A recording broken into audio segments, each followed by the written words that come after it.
Bora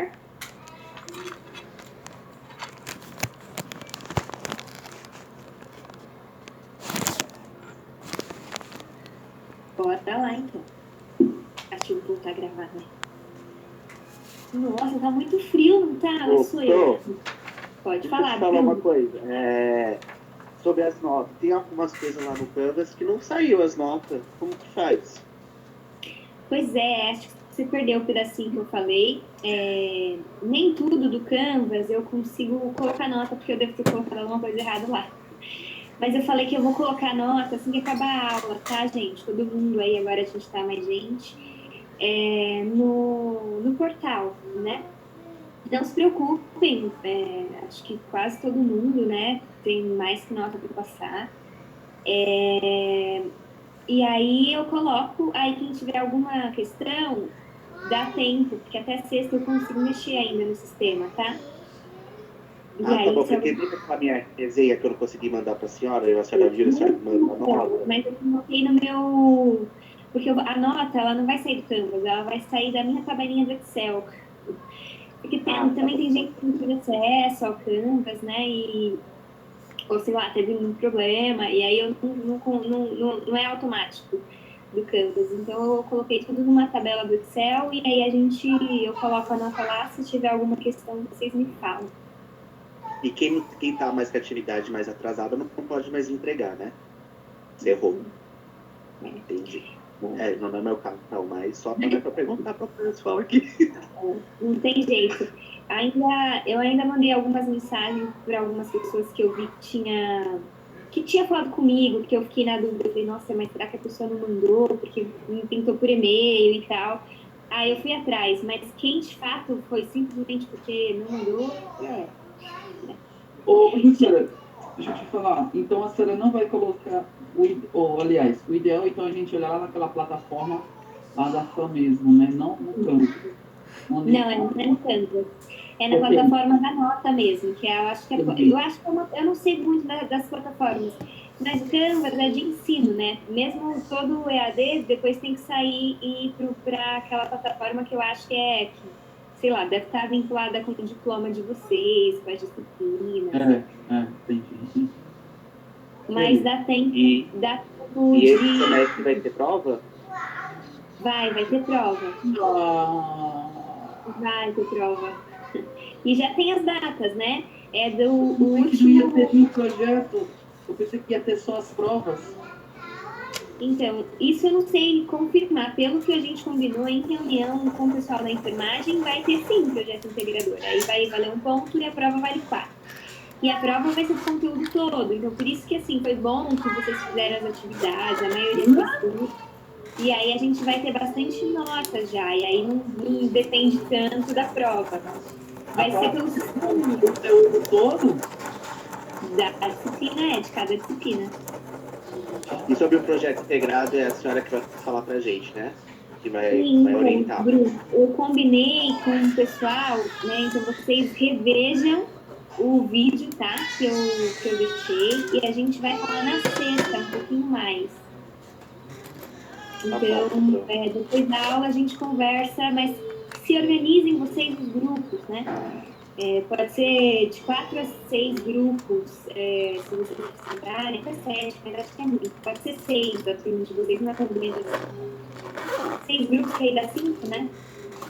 E se precisar que seja 7, tem bastante tema, tem mais tema do que grupo, então tudo bem se for 7. E aí eu vou já começar a direcionar mesmo, dar exemplo, a ideia é mostrar junto, a gente faz uma conferência, segue a conferência da aula, né? E aí a gente vai fazendo. E aí a ideia é quase se ver toda semana para ir vendo se o que eu combinei vocês seguiram ou não, né? Para dar tempo, né? Porque a gente tem uma semana praticamente. E já tem a data também de entrega, né, todo esse trabalho, né? Aí eu vou dar na sexta para vocês. É um pouquinho antes da prova só, não é uma coisa assim, tá? Como eu vou estar fazendo junto e eu vou dar nota, um pouquinho antes da prova. E a prova ficou para o último fim de semana de junho, né? Que é aquele que pega junho e julho. Então, aí é o dia da aula, é o dia da prova, né? É a semana toda de prova, que eu acho que é de 27 a 3 de julho. Por aí, uma coisa assim. Tudo bem? Aí também identificado a gente não vai ter férias, né, em julho.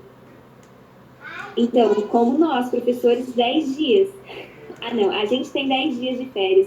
Vocês, se vocês não pegarem recuperação, a 3, vocês vão ter mais quase um mês, né? Porque normalmente é quase 2 meses de férias, né? Porque se vocês entregam, aí depois a gente começa em agosto, né? Então, uma dúvida. A gente que está indo para o 7º semestre e essa pandemia não tiver acabado, e negócio de estágio, a senhora sabe orientar a gente como que vai ser? Eu não sei, eu sei que o pessoal voltou no estágio, né? Mas eu não sei dizer, provavelmente vai voltar no estágio, só que vai ser nessa situação da atualidade. Eu não sei também, eu não posso garantir, eu não sou responsável pelo estágio, eu sei que é uma situação difícil mesmo, mas pelo que eu acredito, é uma situação de que vocês vão conseguir estágios, provavelmente o PS, mas vai estar todo mundo mais voltado, né, para a Covid, então tem esse viés aí. Mas eu não tenho certeza como é que vai ser. Acho que vocês vão ter orientação e a gente também está esperando para ver as mudanças, mas eu acho que vocês vão ter estágio sim. Mas eu não tenho certeza de tudo. Ah, tá. Tomara que tudo agora em agosto comece a voltar ao normal, né? Porque não dá, não. Eu tô ficando louco dentro de casa. Acho que todo mundo, né? Mas assim, eu espero que sim, eu também. Mas eu não sei se é isso que eu acredito que vai acontecer. Não sei vocês, mas eu tô um pouco assustada com o jeito que tá indo a situação, né? Porque a curva parece que ainda tá aumentando, né? Tá aumentando, Bruno. Tá aumentando e não sai disso. Enfim, os governantes estão perdidos também, mas também a população tem que respeitar, e a população não está respeitando. Então, o que adianta? Uns fazem as coisas certas e outros não. Mas aí o que a gente consegue fazer para nos proteger, porque eu acho que é o momento da gente, pelo menos, é isso, como a Luna falou, eu acho que sim, esse momento de ter medo é importante. Porque eu não tenho medo de ficar doente, eu tenho medo de precisar de um suporte e não ter. Sim. É esse que eu tenho medo, porque a gente é saudável na nossa idade. Mas aí e se eu precisar, e aí eu vou para um sistema que não tem suporte, e aí eu vou morrer porque falta de infraestrutura, isso é muito triste de pensar. Então, o ideal é a gente evitar, nem que seja sendo egoísta, o ideal é não ser, pensar no coletivo mesmo, mas mesmo pensando no individual, é ter medo mesmo, porque na situação que a gente está, a gente pode morrer porque a gente precisa de suporte no pé. Em São Paulo ainda, né? A gente está tudo aqui em São Paulo, então vamos cuidar, né? A gente se cuida e, querendo ou não, a gente se cuida também protege o outro. Ficar em casa, pelo menos por enquanto, né? Claro que a gente também trabalha. Quem trabalha aí tá até se colocando em risco para ajudar, né? Eu fui atender pré-natal, eu contei para vocês. Eu não resisti. E aí eu sinto falta também da assistência. Muita gente, os profissionais estão ficando doentes, né? As minhas colegas estão ficando doentes, então eu vou dar uma força de fim de semana. Aí eu atendo pré-natal de fim de semana. Eu sei que não devia, mas assim, é um jeito da gente... pré-natal são de mulheres de risco atual, né? Elas não estão com nenhum sintoma, mas querendo ou não, a gente se coloca em risco, né? Um pouco, né? Mas é isso, porque a gente é profissional de saúde, a gente se arrisca mais, né? Nessas situações, porque a gente também precisa de cuidar do outro. E faz parte. Mas vamos lá, coragem. Agora, das notas é isso, eu vou colocar. E aí, se tiverem coisas para falar, a gente ainda tem na sexta para a gente conversar da nota. Mas eu acho que não, porque em geral tá tudo bem, assim. E aí, mas assim, tô aberta ainda, se vocês acharem, não, sei lá, tá faltando, vocês vão ter que mostrar, né, o que tá faltando pela cadeira, que eu não vi. Mas eu posso sim rever, né, eu não sou dura assim, mas só vai ter que me mostrar onde é que vocês tinham colocar, tá? Mas eu acho que vai dar tudo certo. Então as notas já tá tudo no portal, né, Pro? Então só resumindo, já tá tudo no portal. Ainda não tá no portal, eu vou colocar já. E aí são 3 notas, lembra que é isso? Foram as coisas que eu pedi e foram 3 notas diferentes, né? Cada um tinha a sua disciplina, porque aí não adianta, se vocês entregaram só de uma, vai ter nota só de um. Mas acho que não, né? Teve uma outra que talvez vocês esqueceram, sei lá, mas é nada que afeta tanto a nota. Como eu dividi bastante coisinhas, né? Então, acho que deu. Podemos voltar, então? Sim. Desculpa atrapalhar a aula.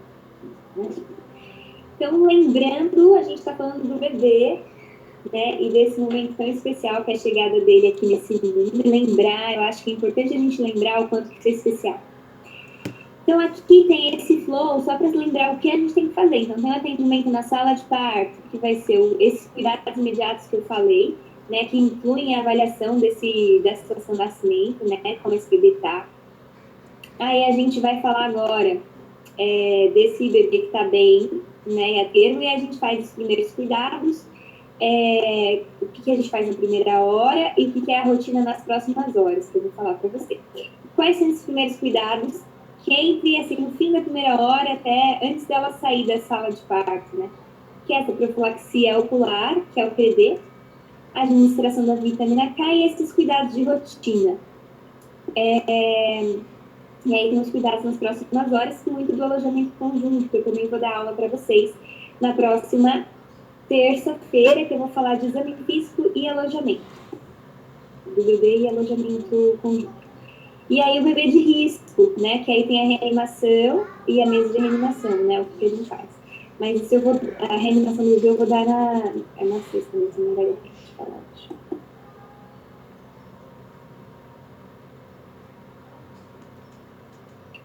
Já falei bastante do jeitinho que o bebê fica e das adaptações, tem várias, né? Tá aqui só para ajudar, não tá dando para ver muito bem, mas é isso, tem toda uma adaptação da circulação, por isso que a gente vai sempre estar de olho no BCF do bebê, mas mudou, né? Lembra que ele era uma conexão do cordão, a gente manteve o cordão no momento adequado e a gente vai ter toda uma reestrutura da questão circulatória do bebê, de respiração, de regulação de temperatura, ingestão, ele vai começar a mamar, né? Evacuar, tudo isso começa a funcionar e nada funcionava. Ele tem uma perda de peso também, que vai acontecer, não assim que ele nasce, né? Mas nesses primeiros dias.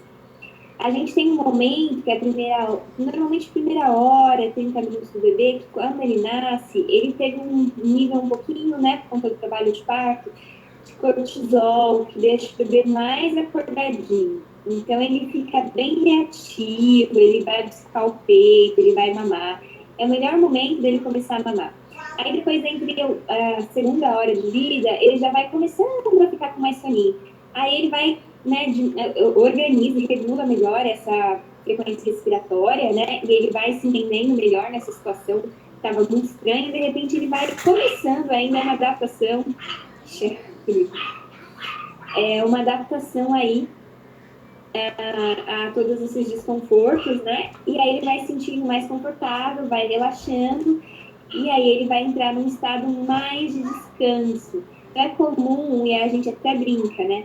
O bebê mama normalmente fica, né, nesse contato bem gostoso de 2 horas, e depois a gente vai organizar para depois dessas 2 horas, para a gente deixar todo mundo descansar, inclusive a mãe. É comum esse bebê dormir várias horas seguidas, o que normalmente a gente não deixa depois desse momento, porque aí a gente vai controlar melhor a amamentação. O bebê tem uma reserva, né? Ele não precisa mamar, né? A gente vai incentivar a amamentação, contar pele a pele a amamentação, vai, mas não precisa forçar o bebê a mamar. Pode ser que ele não mame, e tudo bem, né? E pode ser que ele não vai mamar, e ok, né? Acontece. Mas a gente vai estimular é deixar o bebê no peito, ele vai lamber, procurar esse peito, vai sugar, né? Se ele não faz isso, a gente vai observar e deixar muitas vezes ele namorar só. Isso já é um contato importante, porque às vezes o bebê não quer mamar, não está pronto para isso. Claro que primeiro eu vou deixar, né? Eu já falei isso para vocês, vou deixar ele brincar, e depois eu vou fazer a prega, vou tentar posicionar, mas eu não vou forçar, porque pode ser traumático no bebê também. E aí ele tem reserva, a mãe muitas vezes vai ficar preocupada, né? Como no exame físico que eu falei lá do Colosso, ela vai ficar preocupada, mas você vai falar que não tem problema, ele tem reserva, ele não precisa mamar nesse momento, ele vai poder dormir depois. E às vezes ele dorme 6 horas, a gente não vai deixar o bebê dormir 24 horas, né? Em geral, assim, entre 6 e 8 horas, a gente vai lá e vai começar a mexer nesse bebê, né? Trocar a fralda, não é ficar, né? Assim, mas a gente troca a fralda, vai mexer na roupinha, e aí ele dá uma despertada, a gente vai tentar pôr no peito de novo. Mas essas horas é o momento que acalma o bebê e ele relaxa, e é comum ter umas boas horas de descanso, como se o sei lá, o universo conspirasse também para a mulher poder descansar desse parto, que foi bem intenso, e depois o bebê vai precisar de muitos cuidados. E aí é bem cansativo para a mulher, porque como ela pariu, né, acabou sendo bem cansativo, mesmo sendo uma cesárea, né, que é uma cirurgia também, e aí ela vai ter que amamentar, e esse bebê precisa ser amamentado quase a cada 3 horas, e é um momento bem difícil. Então, é legal que tem essas horas para eles descansarem, a mãe e o bebê. A gente respeita esse momento, a gente avalia, vai cuidar dos sinais vitais, viu que tá tudo bem e deixa eles em paz. Mas eu vou só entrar um pouquinho nos detalhes do que a gente olha. Aí aqui é tudo que eu vou falar, né, que a gente falou, contato pele a pele, ficou lindo esse slide. Contato pele a pele, a gente seca o bebê, essa questão, né, que eu já expliquei para vocês da termorregulação do clampeamento e o início da amamentação. Contato pele a pele, já falei para vocês. Então, essa interação maravilhosa, reduz risco de hipotermia, facilita, e sem falar no vínculo, gente, é um momento incrível e lindo que a mãe e o bebê, né, eles nem estão apaixonados, mas tem esse print, né, então, assim, é muito importante a gente não atrapalhar esse momento, porque, em geral, ele se dá sem a gente fazer muito, e aí a gente só permite que ele aconteça sem ficar muito, sem ficar com um monte de falação, deixa eles. É lindo olhar, lindo olhar a gente com esse olhar da mãe pro bebê, né? O bebê olha apaixonado pra mãe também, e a mãe pro bebê, é muito, muito especial. Então, tem muito, o manual que eu deixei para vocês é um ótimo manual, ele ainda, eu sei que ele é de 2014, parece, mas ele é bem bacana, só a reanimação que mudou um pouco. Mas tudo da amamentação, do alojamento conjunto, do exame físico, tá lá, e ele é bem bom, um manual bem bacana. Aqui tem um detalhe outro que eu pego de outros artigos, né, e esses quadros, assim, eu peguei de material de enfermagem que eu posso mudar também, né, mas eu fico sempre com receio de ser tanta coisa que não adianta nada. Mas aí tem um slide de qualquer forma. Mas eu gosto muito mais para falar de recém-nascido do manual do Ministério que eu deixei lá no link do fórum para vocês. Que também fala tudo isso. Aqui foi só um artigo também para mostrar já de uma forma um pouco mais científica desse benefício do contato pele a pele, que é isso que a gente já está falando. Quer falar, Bruno?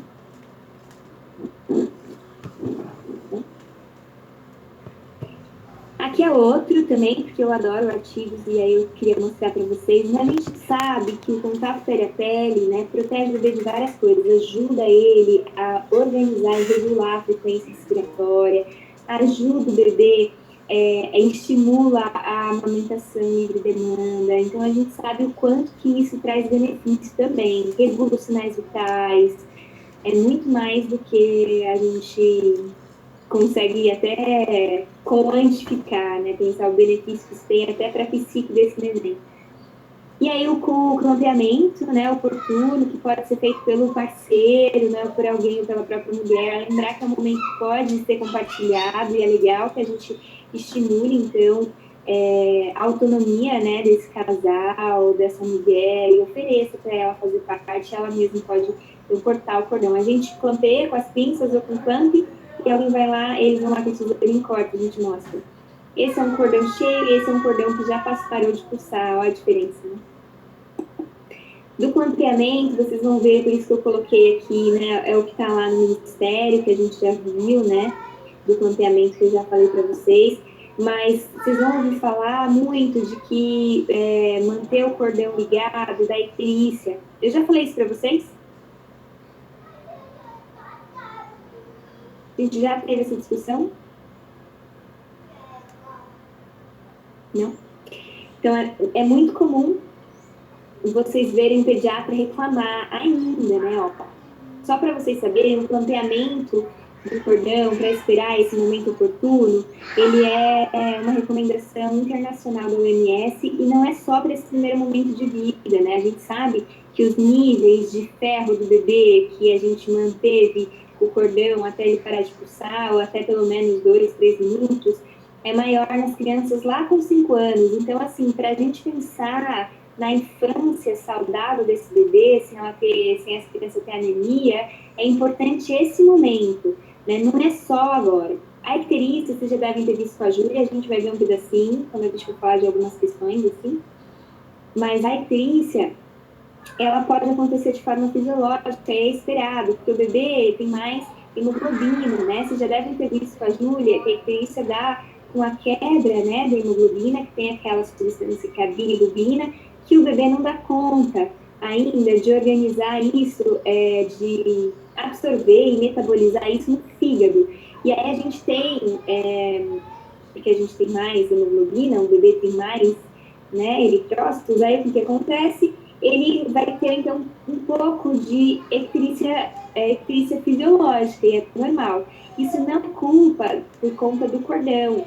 O cordão nunca vai, tipo, se o bebê é fisiológico, sem precisar internar, não é porque a gente deixou o cordão parar de pulsar que ele vai ser internado por conta disso. Não é.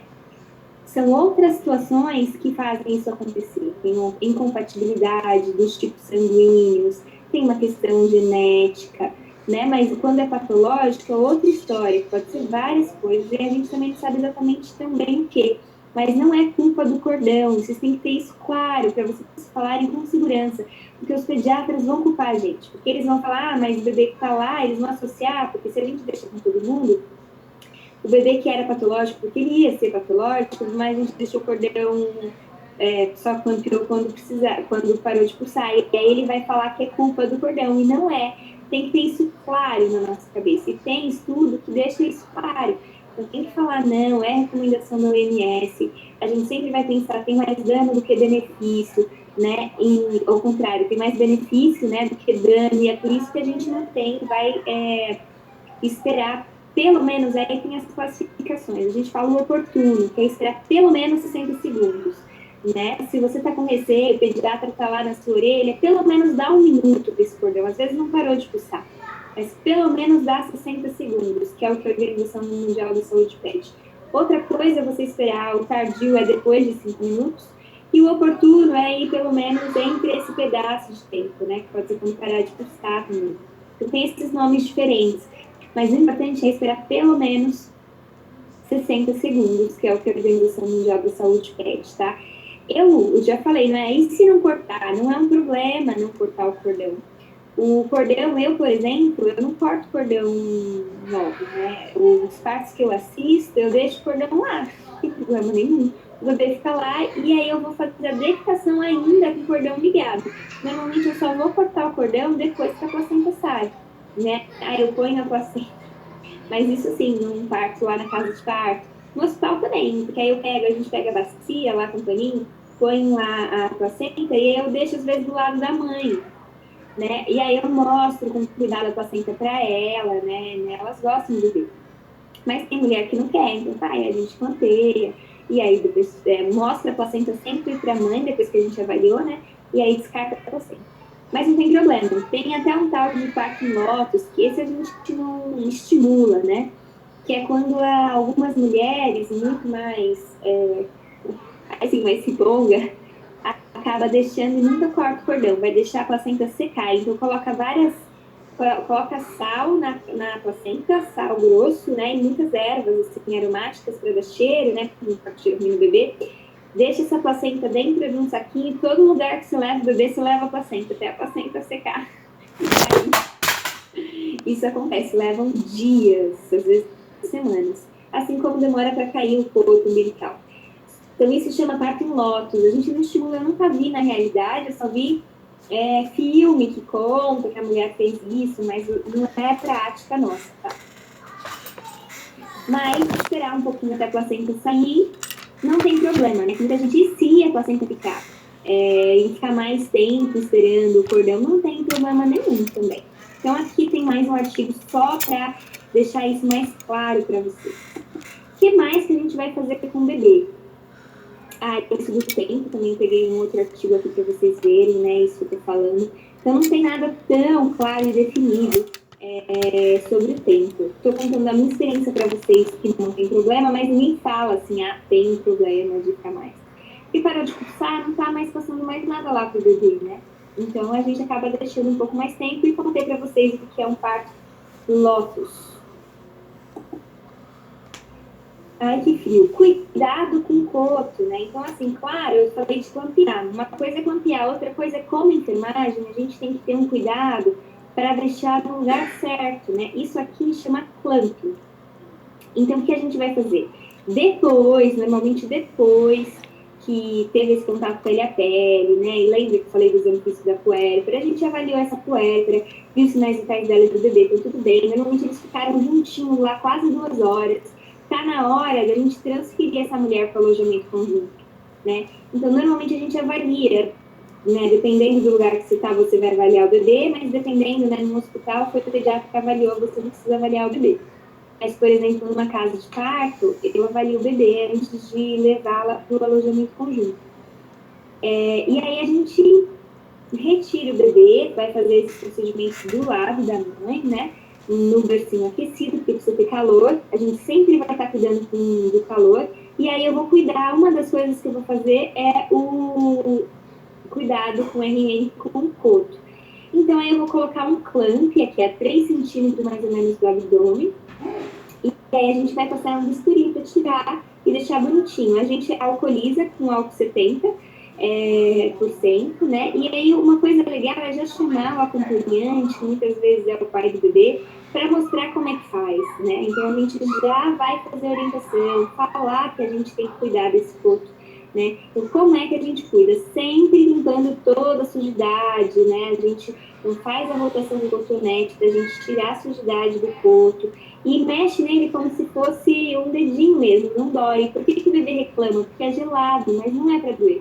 Então a gente mostra que a gente vai passar o álcool bem na base, né? E depois que limpa, vai sempre trocando o cotonete, né? Para tirar a sujidade e não ficar repassando, né? Você sabe. Ai, que legal, você guardou. E aí a gente vai passar cada troca e depois do banho. Se a mulher vai cuidar desse, né, adequadamente, fazer higiene sem medo, não demora para cair. Né? A gente fala que cai de 7 a 21 dias. Tudo vai depender de quanto álcool ela passa, né? Não pode ser demais, né? Nesse tempo a cada troca, mas se ela cuida direitinho, seca rápido e não leva todos esses 21 dias, porque ele fica menos úmido e aí ele seca mais rápido, umidifica mais rápido. Se ela demora mais para higienizar, tem um pouco mais de medo, às vezes leva um pouco mais de tempo. E aí, esse é o primeiro cuidado. Depois do exame físico, eu vou falar o que a gente vai observar nisso, né? Por enquanto é só isso, não vai ter problema, né? Porque o bebê acabou de nascer e tá tudo ali bonitinho. Depois, lembra que isso é uma porta de infecção. Então, aí a gente vai pensar o que pode aparecer e quais são os sinais de infecção. E aí sim, no exame físico desse bebê que volta depois com a gente vai avaliar isso.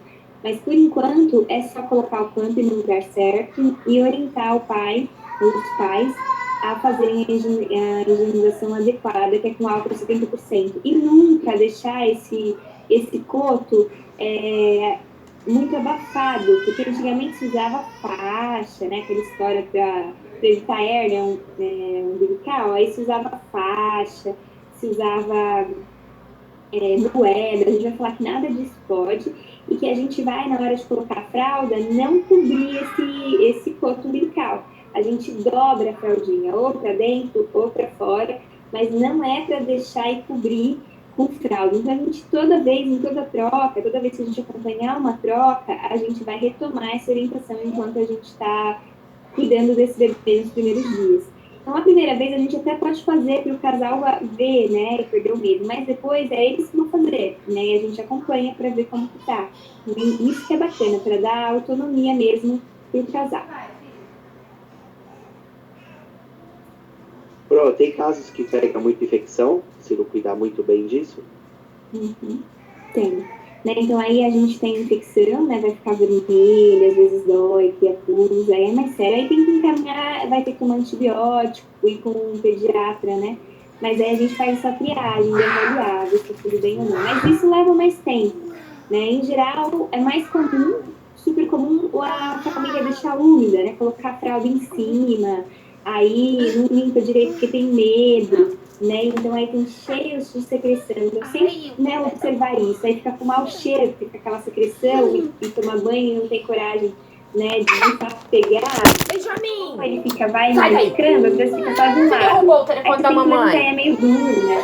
E aí a família tem medo de mexer. E aí lá que fica mais encostado, fica sujo. E aí tem mau cheiro. Então, é uma coisa que a gente sempre vai ficar de olho. E isso é porta de Então, entrada cada mesmo. troca de fralda você pode cuidar. É isso. Então, a gente vai orientar eles a cada troca de fralda fazer a higienização do coto, né? Sem medo, com cotonete. A gente não vai estar como profissional em cada troca de fralda, mas a gente deve acompanhar no plantão uma troca de fralda. Uma paciente ou enfermeira para ver o exame físico, tudo isso. Mas também, então, não é que a gente vai fazer o cuidado, mas a gente vai observar eles fazerem, que é melhor, né? Como é que eles estão fazendo, né? Porque eu quero que ele não tenha medo de fazer isso em casa. Entendi. Como que a Luana falou que ela queria ter guardado, saiu para pegar sol com o bebê, que pena. Minha mãe guardou o meu, eu ainda tenho guardado. Então aqui é a orientação, né, do Ministério mesmo, do cuidado. Esse, por exemplo, era um vídeo que eu achei que vocês podiam ter feito, vocês acabaram não fazendo. E a vitamina K, gente, o Leandro falou que sabia, para que serve?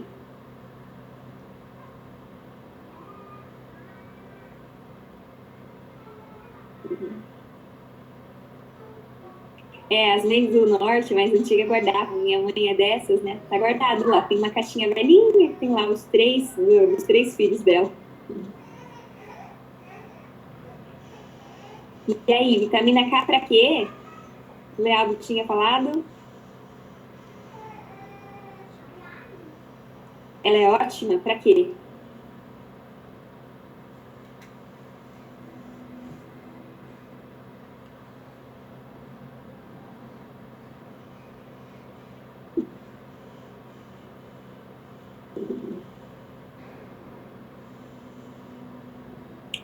Arrasou, isso mesmo. Então, o que acontece? Mas por que a gente oferece para o bebê, né?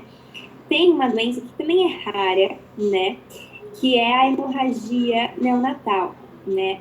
E é muito raro de acontecer, mas assim, para a gente poder ajudar esse bebê a enfrentar, se caso ele tenha, a gente faz a profilaxia com a vitamina K, porque o bebê ainda não dá conta de produzir por ele mesmo, né? Ainda o fígado dele, que é onde vai produzir, assim como o da questão da icterícia, ainda imaturo. Então, por ele não conseguir produzir sozinho, a gente oferece essa dose de vitamina K. No hospital, a gente faz intramuscular, estão vendo? Né? Então, a gente faz intramuscular, vitamina K nesse bebê, e pode ser, eles falam